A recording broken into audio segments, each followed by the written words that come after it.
আল্লাহর নবী হযরতে ইব্রাহিম আলাইহিস সালাম যখন কলেমার দাওয়াত দিলেন, কালেমা লা ইলাহা ইল্লাল্লাহু ইব্রাহিম খলিলুল্লাহ, বেঈমান নমরুদ ইব্রাহিমকে বলেছিল, ইব্রাহিম এ কলেমা তোমার চলবে না, কলেমা তুই বাদ দাও। আল্লাহর ইব্রাহিম বলেছিল, নমরুদ এ কলেমা তুমি পড়ো, তোমার ভালো হবে। বেঈমান নমরুদ বলেছিল, আমি তোমার কলেমা মানবো না, আমি তোমার নবী বলে মানছি না। এই যখন প্রচার করলো, প্রসার করলো, আল্লাহ পাক ডেকে বললেন, ও নবী চিন্তা করবে না, আরো তুমি কলেমার দাওয়াত দাও, এক বিন্দু চিন্তা করবে না, যত কষ্ট হোক না কেন আমি আল্লাহ তোমার পাশে দাঁড়িয়ে আছি, কোনো চিন্তা নেই, আমি তো তোমার কাছে আছি, দাও। বেঈমান কি করলো? আগুন তৈরি করলো, আগুন। বাবা কয়েক লক্ষ টন ঘি দিল, বাবা কাঠ দিয়ে আগুন জ্বালিয়ে ইব্রাহিম নবীকে মাঝখানে ঝুলিয়ে রাখলো। ইব্রাহিমকে পুড়িয়ে মারবে, ইব্রাহিমকে জ্বালিয়ে মারবে, ইব্রাহিমকে সরকার করে দেবে, আগুনের মাঝখানে ঝুলিয়ে রাখলো। কিন্তু অবাক কাণ্ড, আল্লাহর ইব্রাহিম মুসকে মুসকে হাসছে, কোনো মনে কোনো দুঃখ নেই, কোনে মনে কোনো ব্যথা নেই, কোনে মনে কোনো যন্ত্রণা নেই, মুসকে মুসকে হাসছে।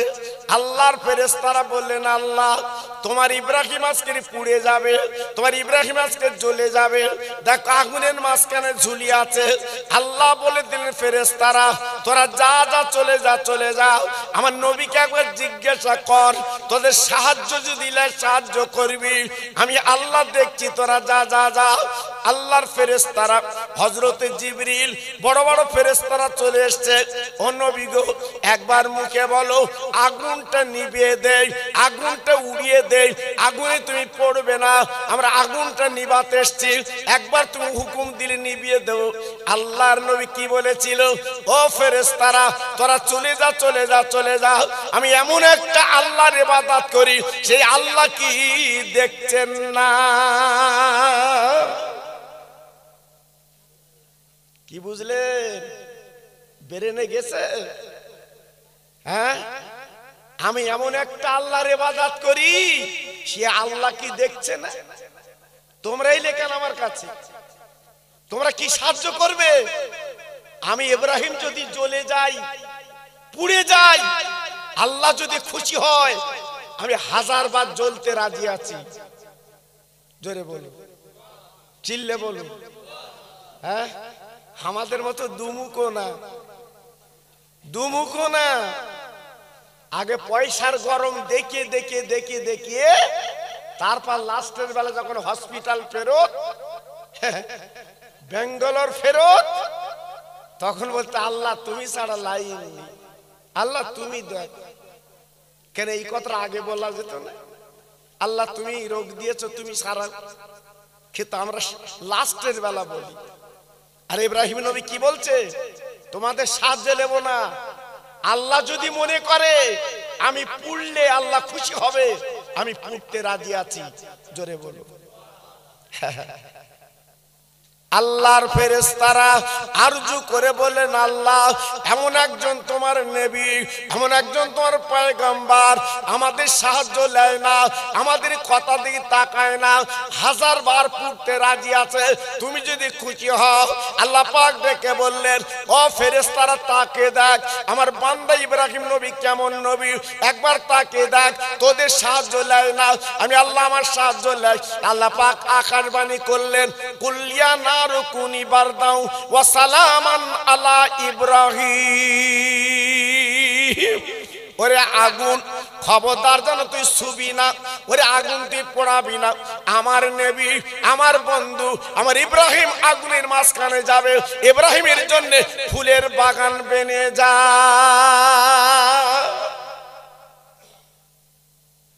জি, আল্লাহ মালিক যখন বলেছে আগুন আর ছুতে পারে? অত সহজ না জি। আগুনের গর্তে পড়লো, আগুনের গর্তে পড়লো, আগুনের গর্তে ঘুরে ঘুরে বেড়ায়। চিল্লে বলো, জোরে বলো, আগুন পোড়ায় না। তাই বলে জানা কেরামতি দেখা যেও না। বিরিয়ানি রান্না হচ্ছে হাত দিয়ে আস। আমি তুমি যা মিথ্যে কথার হাফেজ, ও ধারে যা দেবে না জি। অত সহজ না বাবা। গুতো আস, সীমান তৈরি করতে হবে। জীবনে মিথ্যে কথা বলা চলবে না, ঠকানো চলবে না, আল ঠেলা চলবে না, পরের গিবত গালি চলবে না, তবে তুমি আগুনে পুড়বে না। সকাল থেকে সন্ধে পর্যন্ত শুধু মিথ্যে কথার ফুলঝুরি উঠতেছে, ইনি আগুনতে হাত দেবে। অত সহজ না বাবা, অত সহজ না। এই দুনিয়ায় পুড়ে কয়লা হতে হবে, তারপরে আল্লাহ জান্নাত পাবে। অনেকে বলে না মরে গিয়ে ঘুমবো, যাস একদম লেপতোষক বিছকে রেখেছে, অত সহজ না বাবা। এটা আল্লাহর দুনিয়া। পরীক্ষা কেন? পরীক্ষা এখানে পাশ করলে তাহলে তুমি পরের ক্লাসে উঠবে, আর পাশ যদি না করো ওই ক্লাসে 1 বছর থাকো জি। এটা দুনিয়ার স্কুল বাবা। পরীক্ষায় পাশ করতে হবে। আজান হচ্ছে আর বিড়ি টানতে টানতে যাচ্ছে, বলতো আমি পরীক্ষায় পাশ করবো, হবে তো? অত সহজ। আল্লাহর ইব্রাহিম 1 2 দিন না 3 দিন না, কিতাবে খুলে দেখেন 40 দিন আগুনের গর্তে ঘুরলো, 40 দিন আগুনের গর্তে বেড়ালো, আগুন ছুতে পারে না, আগুন ফুলের আপনার বাগান হয়ে গেল। আল্লাহ পাক দেখে বলে, ইব্রাহিম ওই আগুনের মাঝখানে আমি যখন তোরে বাঁচালাম, আমার বন্ধুর নামটা পড়েলে। কোন বন্ধু? কোন বন্ধু? আল্লাহর পাশে যার নাম, কোন নাম? কোন নাম? দিনের নবী, দয়ার নবী, রহমতের নবী মুহাম্মদ রাসূলুল্লাহ। তাই হযরত ইব্রাহিম ওই পড়তে লাগলেন কালেমা লা ইলাহা ইল্লাল্লাহু মুহাম্মদ রাসূলুল্লাহ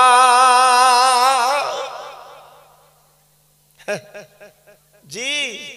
আমার নবী কলেমা নবীর বাবার কাছে ইব্রাহিম নবীর পড়ালো না। সুবহানাল্লাহ, সুবহানাল্লাহ। সেই কলমা আমরা পড়ছি, ব্যাগারে কলমা। হ্যাঁ, লাখ কলমা চাচা গেছে 3 বার পান খেয়েছে, সুজির ফিরুনি খেয়েছে, চা খেয়েছে।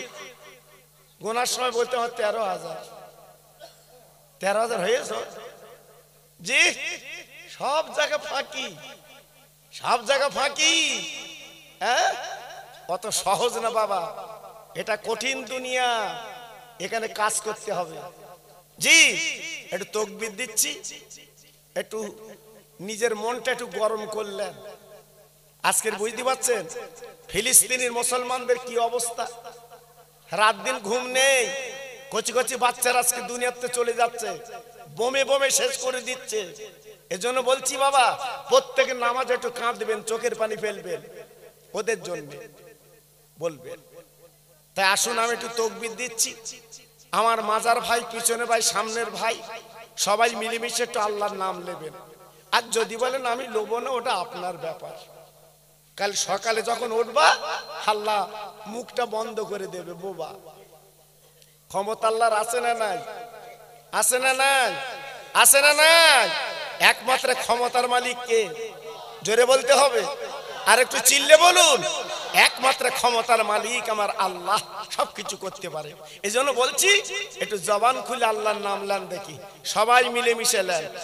নারায়ে তাকবীর। মাশাআল্লাহ, খুব সুন্দর হয়েছে ভাই।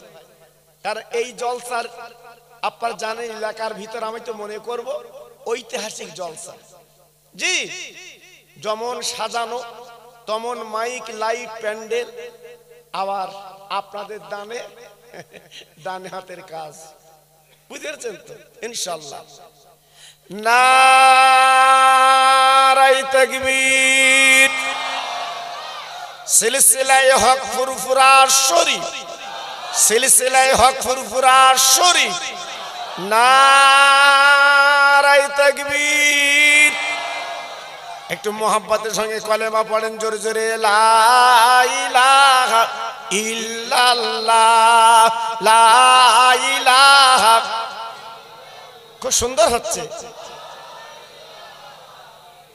খুব ভালো হচ্ছে। লা ইলাহা ইল্লাল্লাহ, লা ইলাহা।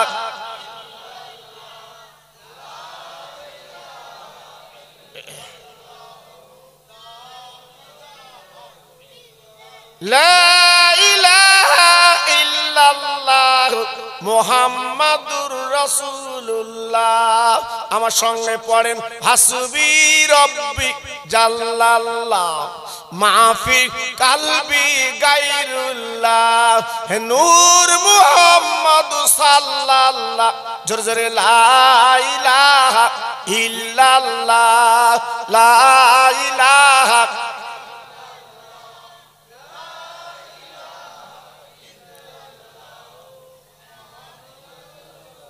প্রাণ খুলে বলেন, আল্লাহুম্মা সাল্লি আলা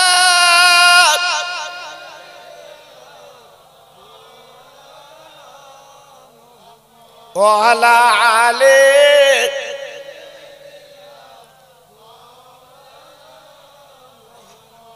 পাখি নই যে উইড়া যাব আমার নবীর মদিনায়। সুবহানাল্লাহ, সুবহানাল্লাহ। পাখি নই যে উইড়া যাব সোনার মদিনায়, মাছ নই যে সাঁতার দেব ওই না দরিয়ায়। ওগো নবী দয়া করে একবার ডেকে নাও, আমার সালাম পৌঁছে দেব আমার নবীজি রওজায়। জোর জোরে, আল্লাহুম্মা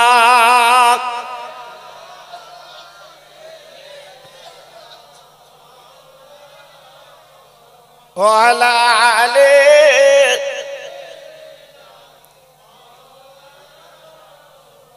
আমার ভাইরা, বাবাজিরা, আমার মা বোনেরা, বেটিরা, আমার সোনার চাঁদেরা, ইব্রাহিম নবী রেহাই পেলেন আমার নবীর কলমা পড়ে। হযরত ইউনুস নবী নৌকা করে গেলে, হঠাৎ ঝড়, নৌকাটা ডুবে গেল, ইউনুস নবী নদীতে পড়ে গেল।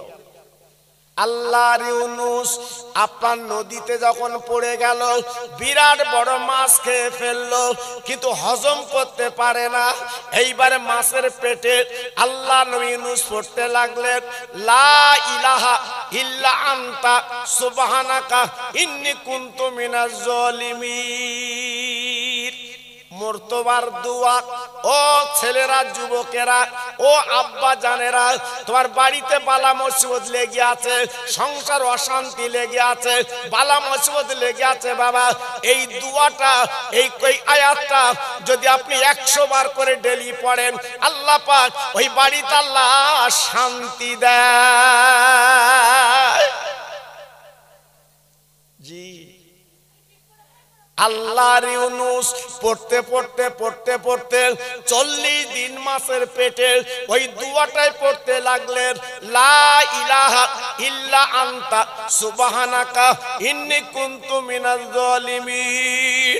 আল্লাহ পাক ডেকে বললেন, ও ইউনুস, একদম দেরি করবে না, আমার বন্ধুর নামটা তুমি পড়ো, আমার দোস্তের নামটা পড়ো, আমার পাশে যার নাম লেখা আছে দেখো অবস্থাখানা কি হয়।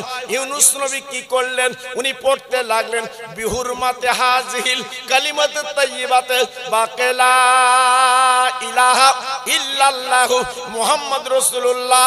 মাছের যন্ত্রণা শুরু হয়ে গেল, মাছ আর রাখতে পারে না, তাই ইউনুস নবীকে নদীর ধারে উগরে দেয়।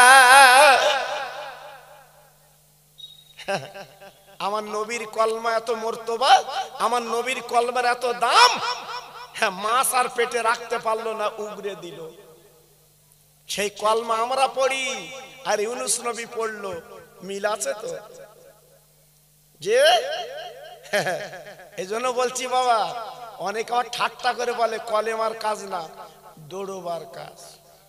জি, ক নম্বর বেঈমানে যে কলেমা সারা পৃথিবী চলছে, আর এর কাছে নাকি কলেমার কাজ নেই। এলে কত দোয়া করবো আমি। জি, এজন্য বলছি বাবা, চালাকি করো না, চালাকি করো না। এ দুনিয়াটা চালাকির জায়গা না, দুনিয়াটা পুঁজি তৈরি করার দুনিয়া। যত পুঁজি করবে কবরে রেহাই পাবে, পুঁজি করবে না কবরে বিপদ আছে বাবা। এই খোকা ভাই কিন্তু কবরে থাকবে না, তোমার বড় জামাই কবরে থাকবে না। যার 5 লাখ টাকা দিছিলে বেতে, ও কিন্তু নেই, ও আরো হাতাচ্ছে, জমি ভাগলো। কি কেউ পাবে না বাবা। একমাত্র যদি পেতে চাও এই কলেমার বরকত পড়বেন।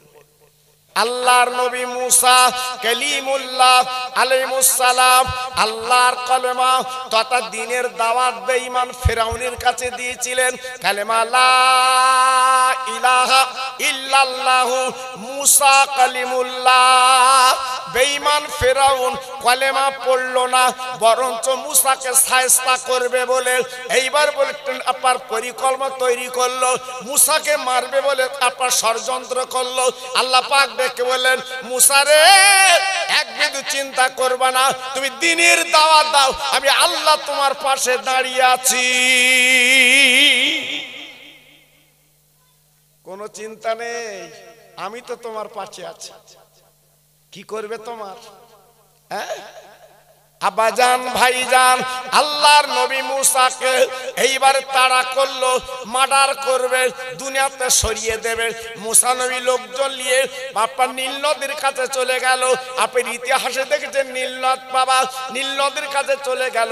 মুসা নবী কেঁদে কেঁদে বলছে, আল্লাহ এত বিশাল দরিয়া পার হব কি করে, এই নদী কি করে পার হব? আল্লাহ পাক দেখে বলেন, মুসা দেরি করো না, তোমার হাতে যে লাঠি আছে ওই লাঠিটা নীল নদে ফেলে দাও। আল্লাহ নবী মুসা যেই নীল নদে লাঠি ফেলে দিলেন, মুসা নবীকে লোকজনকে পার করার জন্য আল্লাহ পাক 12টা রাস্তা বানিয়ে দেয়। কোন মিস্ত্রি না, কোন সিমেন্ট না, কোন রড না, জি বিনা রডে বিনা মিস্ত্রিতে 12টা রাস্তা মুসা নবী পার হয়ে চলে গেল। মুসা নবী ডেকে বলছে, আল্লাহ আমি কি লাঠি তুলবো? বলছে একটু দেরি কর। বেঈমান ফেরাউন এসে দেখে চাকচিক্য রাস্তা, ও যেন বাপের রাস্তা। এইবার লোকজন চল ওরে ধরবো। আল্লাহর নবী পারে, বেঈমান ফেরাউন লোকজন নিয়ে যেই রাস্তায় পাড়ি দিয়েছে, মাঝ বরাবর যেই গেছে, আল্লাহ পাক ডেকে বলছে, মুসা রে এইবার লাঠিটা তুই তুলে লে। আল্লাহ নবী মুসা লাঠি তুলে নিলেন, রাস্তা ভেঙে গেল। এইবার আল্লাহ পাক কি করলেন, ওই বেঈমান ফেরাউনকে অহংকার করেছিল, বড়াই করেছিল, খোদাই দাবি করেছিল, আমার আল্লাহ কি করলেন, এক মুহূর্তের ভিতরে ওকে চুবিয়ে চুবিয়ে ওই নীল নদ আল্লাহ মেরে দেয়, আর মুসা নবীকে আল্লাহ বাঁচিয়ে দেয়। ও মুসা, আমি আল্লাহ পাক তোকে পার করালাম, আমার বন্ধুর নামটা পড়েলে, আমার বন্ধুর নামটা বলেলে। আল্লাহর নবী মুসা কি বললেন, কালেমা লা ইলাহা ইল্লাল্লাহু মুহাম্মাদুর রাসূলুল্লাহ। আমার নবীর খাতিরে আমি তোকে পার করে দিলাম। জি, কোন বিপদ আপদে পড়লে, রাস্তায় বিপদে পড়েছে, কলেমা পড়বেন বেশি। হ্যাঁ, বেশি কলেমা পড়বেন। বাড়ি ছেলের রোগ, মেয়ের রোগ, বোর রোগ সব কুন কুন কুন কুন করতেছে, কলেমাটা বেশি পড়বা বাড়ি। আর যেটা বলেছি লা ইলাহা ইল্লা আনতা সুবহানাকা ইন্নী কুনতু মিনাজ জালিমিন 100 বার করে ডেলি পড়বে। এসব আমরা করি নে বাবা, ডাক্তার ট্যাবলেট এসব করে করে করে করে চাচা যখন হাঁপ কাশি ধরে গেছে, তখন তো আল্লাহ আল্লাহ তুমি কেন, আগে সব দোয়াগুলো পড়া যায়নি, আগে আল্লাহ স্মরণ করা যায়নি। জি, আমরা স্মরণ করি লাস্টের বেলা, আগে না। আব্বাজান ভাইজান, তাহলে প্রত্যেকটা নবী আমার নবীর কলমা পড়েছে, প্রত্যেকটা নবী আমার নবীর অনুসরণ করেছে। তিনি কত বড় নবী, যিনি মদিনায় শুয়ে আছে বাবা, আকায় নামদার মুআক্খারে মওজুদা তাইদারে মাদিনা দুলহায়ে মাদিনা আব্দুল্লাহ লাল মা আমেনা রক্তের জিগার। আমার এত বড় নবী বাবা আর পৃথিবীতে জন্ম নেবে না। আল্লাহ পাক যাকে পাঠিয়েছেন, আল্লাহ পাক যাকে এনে দিয়েছেন, ও মুসলমান, সেই নবীর উম্মত আমি আপনি এক বিন্দু চিন্তা করবেন না, আল্লাহ আমার আপনার নাজাত মুক্তি দান করবে যদি কিঞ্চিত পরিমাণে নবীর পথে চলতে পারে, নবীর ভালোবাসা যদি নিতে পারে। আর যদি বলেন না বিরাট বাড়ি করেছি, রং চং করেছি, বিরাট ব্যাপার, তাইলে পাগল, ব্রেন কাজ করতেন না। বন্ধুদের ডেকে ডেকে দেখাচ্ছে, ভাই কিরাম হয়ে দেখদিন। বন্ধুরা যখন বলতে বাহ, ও তখন ফুলে কিরাম যেন গড় গড় করতে। জি, একবার মনে করতেন যে কাফন পরে আমি চলে যাব বাবা, জি আমি কাফন পরে চলে যাবে, কথা কিন্তু নেই। আল্লাহু আকবার। গত বছর বলেছিলাম মনে আছে, স্বামী স্ত্রী বিরাট মহব্বত, বিরাট মায়া। জি আল্লাহু আকবার। তা স্বামী বলে, স্বামী রোগগ্রস্ত, বৌরি ডেকে বলছে, শোন আমি যদি তোর আগে মরে যাই, তুই তো বিয়ে করতে হবে, দুটো বাচ্চা তোর কোলে, তবে আমার কবর শুকুলি তাই বিয়ে করিস। স্বামী বলে দেশ, আল্লাহর কি মহিমা, হঠাৎ স্বামী মৃত্যু, স্বামী মরে গেল। এইবার বউ তো কাঁদতেছে, মাথা চুল ছিঁড়ে। বাপ গ্রামের বুড়া বলতো, অত কাঁদতিস কেন, এরা মহব্বত তো জীবনে দেখিনি, হ্যাঁ এরা মায়া তো জীবনে দেখিনি, সত্যি স্বামীর মহব্বত। জি হ্যাঁ, এইবার স্বামীর কবরে দেশে। এবার তারপর দিনতে এত হাত পাকালে ডেলি হাওয়া করতেস কবরে। গ্রামের বুড়া বলতে, কি মায়া, এরা মায়া তো জীবনে দেখিনি, কি মহব্বতে, সত্যি তো স্বামীর মায়া। তা বলতে, বউ আমি এমনি হাওয়া করতেছি, আমার স্বামী বলে গেছিল কবর শুকুলি বে করিস, আমার রেডি হয়ে গেছে, বে করবো। দেখেছো কিরাম মায়া করতে, দেখেছে? হায় হায় হায়। হ্যাঁ, আজকের আমরা নবীর মায়া করছে, কি মায়া, মৌখিক, অন্তরের না। আজ অন্তরের মায়া যদি করতুম, আমাদের পাশে কেউ ক্ষতি করতে পারে, জি ক্ষতি করতে পারে। মুসলমান আজকের মসজিদে বসে তুমি মেয়ের বের কথা বলছো, আরে মসজিদে বসে কি বের কথা বলা? আল্লাহু আকবার। তারপরে মসজিদের বাক্স বসান রয়েছে, তাতে যে টাকা দিয়েছে ভাব কেউ নেবে না, দুনিয়ার ফাটা সেরা সেই মাল ঢুকিয়ে দিয়েছে, বলতে খোদা কেউ লেখছে না, তুই লে। তোমার কপালে ঝড় উঠবে না, কার কপালে উঠবে? জি আপনার রাগ করবেন না, শোনা খবরদার, আমি খোকা ভাইটা বেশি কম বলি বাবা, জি একটু হিসেব করবেন, একটু হিসেব করবেন। এই দুনিয়াটা কিছুই না বাবা, ফর্স। রাতের বেলা যখন ঘুমোবেন দেখবেন আপনার কিচ্ছু নেই, আপনার কিচ্ছু নেই, সব অন্ধকার, সব অন্ধকার, আপনার বলে কিচ্ছু না, ছেলে মেয়ে বউ কিচ্ছু না, সব অন্ধকার। জি আল্লাহু আকবার। এই জন্য বলছি নিজের পুঁজি এই দুনিয়ায় করো, নবীকে ভালোবাসো। আল্লাহর নবীর ভালোবাসা একটাই ওয়াজ করে দিয়ে যাচ্ছি বাবা, না না না না না না। আমি গত বছরে আপনাদের দুয়ার বাবার কাছে মদিনায় ছিলাম 8 দিন, আর মক্কা শরীফে ছিলাম আপনার 7 দিন। এইভাবে জীবন কাটিয়েছি। গত বছরে আল্লাহ আমার মক্কা মদিনায় ঘুরিয়েছেন। 2001 সালে হজ পাক গেছি, আল্লাহ পাক আমার হজ পাক করিয়েছেন। আর গত বছর উমরা হজটা করলাম। জানেন না জানেন না জানেন না আল্লাহ পাকের কত নিয়ামত, আল্লাহ পাকের কত রহমত। ওই মদিনার পথে আমার নবী কত অত্যাচার নির্যাতন মানুষ করেছে, আমার নবী পিছপা হয়নি, আমার নবী দ্বীনের দাওয়াত দিয়েছে। কত কষ্ট পেয়েছে আমার নবী, রহমতের নবী, বিশ্ব নবী, দয়ার নবী, মায়ার নবী। উহুদের ময়দানে ডাক দিয়েছেন, কে যাবে জীবন দিতে বাবা, কে যাবে কলমা বাঁচাতে, কে যাবে কোরআন বাঁচাতে। একটা যুবক আমার নবীর প্রেমের পাগল ছিল বাবা। ও ভাইরা রে, নবী ছাড়া কিছু জানে না, নবী ছাড়া কিছু বোঝে না। ওই যুদ্ধের ময়দানে ঘর রুটি দিয়েছে, দিনের নবী বেঁচে নেই। মুসলমানদের নবী বেঁচে নেই, উনি শহীদ হয়ে গেছে, মারা গেছে। আমার নবীজির দুটো দন্দান শহীদ হয়েছিল ময়দানে। আব্বাজান কি বলবো, মদিনার ঘরে ঘরে খবর পৌঁছে গেছে আমার নবী বেঁচে নেই, নবী বেঁচে নেই। বাবা, মদিনার ছেলেরা মেয়েরা, মদিনার যুবকেরা সব রাস্তা বেরিয়ে কাঁদতে লাগলো, একটাই কথা তাদের মুখে, আমার নবী নেই, নবী নেই। আহ, কি ভালোবেসেছিল বাবা, কি প্রেম করেছিল আমার নবীকে। একটা যুবক বাবা নতুন বিয়ে করে বাড়ি এসেছিল, বাসর ঘরের রাত, ফুল সজ্জার রাত। বাবা স্বামী স্ত্রী মিলামেশা করেছে গো। সকালবেলা গোসল করতে গেছে, এক বালতি পানি মাথায় ঢেলে দিয়েছে, কি জানো বলে যাচ্ছে দিনের নবী নেই। ও ভাইরা রে,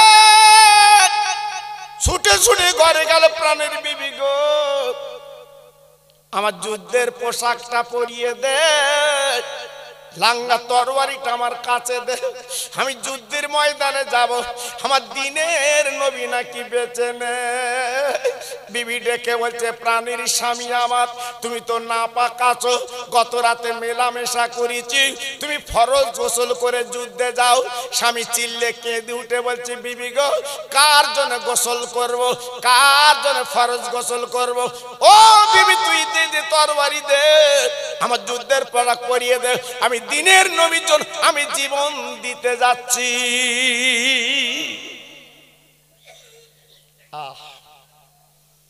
মদিনার যুবক সাহাবী ছুটে ছুটে ছুটে ছুটে ওহদের ময়দানে গেল। কয়েকশো বেঈমানদের জাহান্নামের টিকিট কেটে পাঠিয়ে দিয়েছে, নিজে শহীদ হয়ে গেল। ইন্না লিল্লাহি ওয়া ইন্না ইলাইহি রাজিউন। আল্লাহ নবীর ভক্ত দুনিয়াতে চলে গেছে বাবা, নবীকে হাত গাঁট করে মদিনার মসজিদে আনা হয়েছে। ও আল্লাহর পাগলেরা, জীবনে মদিনার মসজিদ চোখে দেখুনি বাবা, মদিনার মসজিদ চোখে দেখার সৌভাগ্য হয়নি। একবার যদি চোখে দেখতে, তোমার চক্ষুটা আল্লাহ জুড়িয়ে দিতে। নবী আমার মদিনার মসজিদের বারান্দায় বসে গেছে। আবু বকর সিদ্দিক রাদিয়াল্লাহু তাআলা আনহু ডেকে বললেন, ইয়া রাসূলুল্লাহ, হাবিবাল্লাহ নবী গো, আপনি অসুস্থ মানুষ ঘরের মধ্যে চলেন, মদিনার মসজিদের ভিতরে চলেন, আপনার ডিস্টার্ব করছে। মদিনার সাহাবীরা দেখা জন্য পাগল হচ্ছে। আমার নবী পাক ডেকে বললেন, বাবা আবু বকর, আমার ঘরের মধ্যে নিয়ে যাবে না, আমি নবী পাক ঘরের মধ্যে যাব না, আমার ভক্তরা দেখার জন্য পাগল, আমি মদিনার মসজিদে বারান্দায় থাকবো, ওরা শুনেছে আমি নবী নেই, ওরা এক নজরে দেখে ওরা মনির তৃপ্তি যেন পেয়ে যায়। আমি নবী বারান্দায় থাকবো। আহ, বিশ্ব নবী বারান্দায় বসে আছে, মদিনার বারান্দায় নবী বসে আছে। ওই মহিলা যে স্বামী দুনিয়াতে চলে গেছে, ওই মহিলা এসে বলছে, নবী গো, আমার স্বামীর খবরটা একটু বলুন। আমার নবী পাক ডেকে বলে, মা, ও মা, ও মা, তোমার স্বামী তো শহীদ হয়ে গেছে, দুনিয়ায় নেই, মারা গেছে মা গো, আমি কি করব? আল্লাহর নবী ডেকে বলল, ও মা, তুমি যাও, চলে যাও, তোমার স্বামী বেঁচে নেই। ওই মহিলাটা ঝরঝর করে কেঁদে বলছে, নবী গো, আমার একটাই আরজু আপনার কাছে, আপনার পা দুখানা ধরে বলি, নবী গো, আমার স্বামী শহীদ হয়ে গেছে, আমার এক বিন্দু তাদের দুঃখ নেই, এক বিন্দু ব্যথা নেই, তবে একটা মত আরজু আপনার কাছে, আমার স্বামীর লাশটা গোসল দিয়ে আপনি নবী মাটি দিন। ও তরুণ যুবক বন্ধুরা, ও আমার মা বোনেরা, বেটিরা, সোনার চাঁদেরা, আমার নবী ডাক দিয়েছে মা, যারা কোরআনের জন্য জীবন দিয়েছে গো, যারা শহীদ হয়ে গেছে, ওদের গোসল দিতে হয় না, ওই অবস্থায় কবর দেওয়া যায়। এই মহিলা ডেকে বলছে, নবী গো, সবাইকে ওই গোসল না দিয়ে মাটি দেন, তাতে আপত্তি নেই, কিন্তু আমার স্বামীর গোসলটা দিয়ে দিন, আমার স্বামী না পা। নতুন বিয়ে করে বাড়ি এনেছিল, নতুন বিয়ে করে বাড়ি এনেছিল। আমার স্বামী ফরজ গোসল করতে পারিনি, মেলামেশা করেছি বাসর ঘরে। আমার স্বামী নাপাক অবস্থা বেরিয়ে গেছে, আপনার কথা শুনে একটুখানি গোসল দিয়ে মাটি দিন। আল্লাহ নবী কি করলেন, কয়েকটা সাহাবীকে ডেকে বললেন, বাবা দেরি করো না, যাও যাও যাও ওহদ পাহাড়ে চলে যাও, এই সাহাবীকে নিয়ে এসো, আমি নবী নিজে গোসল দিয়ে জান্নাতুল বাকিতে মাটি দেব। সাহাবীরা ছুটে ছুটে ছুটে ছুটে ওহদ ময়দানে চলে গেলেন। এইবার যাবার পরে লাশের পর লাশ পড়ে আছে, তন্ন তন্ন করলেন, তন্ন তন্ন করলেন, তন্ন তন্ন করলেন। ওই সাহাবীকে যখন পাওয়া গেল না, মনটা খারাপ করে মদিনার মসজিদ চলে এসেছে। নবী গো, এত তন্ন তন্ন করেছি পেলুম না, আমার নবী মহিলার সঙ্গে কি বলবেন, ওই মেয়েটা নয় কি বলবেন, আমার নবীর মনটা খারাপ বসে আছে। ও ভাইরা রে, হযরতে জিবরিল আমিন আমার নবীর কাছে এসেছে। ও নবী আপনি মন খারাপ করবেন না, ও নবী গো আপনি বেজার হবেন না, আপনি চিন্তা করবেন না, আপনার এই সাহাবী নাপাক অবস্থায় শহীদ হয়ে গেছে বলে আজকে দুনিয়ার কোনো পানিতে গোসল হবে না। দিনের জন্য কোরআনের জন্য জীবন দিয়েছে, আল্লাহর ফেরেশতারা আসমানে নিয়ে আসমানের পানিতে গোসল দিচ্ছে। কি বুঝলে? হ্যাঁ, কিভাবে জীবন দিয়েছে, কিভাবে নবীর প্রেমের পাগল হয়েছে, কিভাবে নবীকে চিনেছে। আজকের আমরা মুসলমান দুনিয়া খোর মানুষ, কি করে বাড়াবো চিন্তা করছি। একদিন তোমার আমার খেলা শেষ হবে, সেদিন খোকাবাইর কথা মনে হবে যে আমাদের এলাকায় খোকাবাই প্রায় এসে বলতো, কেন কাজ করিনি, কেন কাজ করিনি, এই কথা তখন মনে হবে। আর তখন মনে হয়ে কোনো কিছু করতে পারবেন না, জীবনের শেষ। জি, এজন্য পায়ে ধরে বলছি বাবা, এখনো সময় আছে, আর বাড়াবাড়ি করো না, আর বাড়াবাড়ি করো না, নিজের জীবনটা তৈরি করে লাও বাবা, নিজের জীবনটা গড়ে লাও বাবা। আল্লাহর কাছে ফিরে যেতে হবে, সেই জীবনটা সেই পুঁজিটা করে লাও বাবা। হ্যাঁ, এসেছি খালি হাতে মার পেট থেকে, আর যাবো তো খালি হাতে বাবা। সেরে আমাদের কাফনটা পুঁজি, আমাদের কাফনের কাপড়টাই পুঁজি, এইটুকু পুঁজি, এছাড়া আর কিছু নেই বাবা। এজন্য বলছি, হাতে ধরে বলছি, একটু ফেরো বাবা, একটু ফেরো। আমি খোকা ভাই, আমাকে প্রত্যেকে আপনারা ভালোবাসেন আমি জানি, এলাকায় যদি আমি আসি আমার চা খেয়ে কুল হবে না। জি, আমি বামন গাছির মোড়ে যদি দাঁড়াই, আল্লাহু আকবার, প্রত্যেক মানুষটা ছুটে আসবে আমার কাছে, আমি জানি, আমি জানি। সেজন্য আপনাদের সতর্ক করে দিয়ে যাচ্ছি, ছেলে মেয়ে বই ভরসা করে কবরে ঢুকো না বা, কবরে ঢুকো না, নিজের পুঁজি একটু নিজে করে কবরে যেও, লাভ পাবে। এই যে প্রতি বছর মাহফিলটা হয়, বলুন তো কত মজা। আজকের বাড়ি বাড়ি কি আনন্দ, সব কত লোক কুটুম আজকে এসছে এই বাড়ি, এই গ্রামে। জি, আল্লাহ আকবার। জামাই মেয়ে জীবনে আসে না, সব ফোনে ফোনে কথা হয়। আজকের এই ওরা কি বিরিয়ানি খেতে আসছে না, এই জলসা হচ্ছে, চল দিন। ফুরপুরা হুজুর আসতে, খোকা ভাই আসতেছে, চল দিন একটু যাই। এই যে একটা মনের টান, এই যে একটা মনের গতি, এই যে সম্পর্ক, এটা আমরা আল্লাহ পছন্দ করে, আল্লাহ ভালোবাসে।